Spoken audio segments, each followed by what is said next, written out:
नमस्कार दोस्तों। जी हां, आपने थंबनेल बिल्कुल सही देखा, सही पढ़ा है कि क्या भारत में फिर से लॉकडाउन लग सकता है।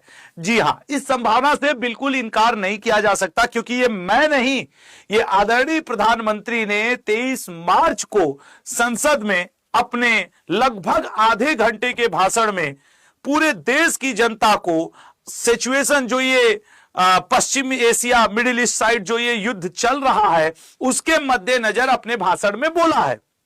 अब आप कहेंगे, पहले मैं शुरुआत भी यहीं से करना चाहूंगा कि हां, अगर आप ये थंबनेल देख कर आए हैं तो कोई गलत नहीं आए हैं, क्योंकि ऐसी स्थिति बन चुकी है।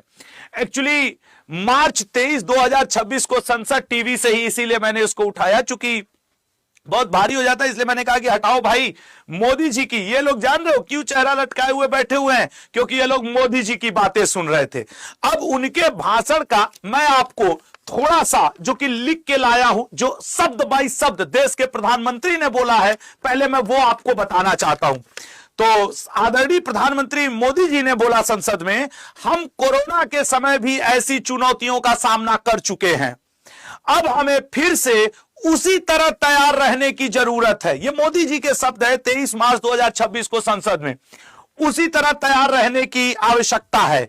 धैर्य, संयम, शांति के साथ हर चुनौती का सामना करना है। यही हमारी पहचान है, यही हमारी ताकत है। अब बताओ, जब मोदी जी खुद के भाषण में, आधे घंटे के भाषण में इन लाइनों को बोल रहे हैं कि हम कोरोना के समय ऐसी चुनौती का सामना कर चुके हैं, वी आर आदिति, अब हमें फिर से तैयार रहने की जरूरत है। और जानते हो मोदी जी ने ये क्यों बोला है? मैं उसका आपको पुख्ता प्रमाण दूंगा। जो ये भाषण चल रहा है जिसमें मोदी जी ने सारी चीजों के बारे में बोला है, देखो हुआ यूं है, ये मिडिल ईस्ट में युद्ध चल रहा है। तेल का जो अपना मेन टैंकर है ईरान, जहां से लोग दुनिया के लगभग एक बहुत बड़ा तेल का हिस्सा, गैस का हिस्सा आता है, वो स्ट्रेट ऑफ हार्मुज से।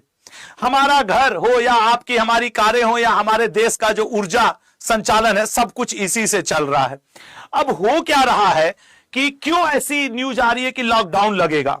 हो सकता है वर्क प्लेस और रोजगार, वर्क फ्रॉम होम अनिवार्य कर देना हो, 4 दिन का वर्क वीक लागू कर देना हो, या फिर आपके नागरिक जीवन, सार्वजनिक छुट्टियां घोषित करना हो, स्कूल कॉलेज अनिश्चित काल के लिए बंद किए जाए, या उद्योग और ऊर्जा पे कठोर फैसले लिए जाएं।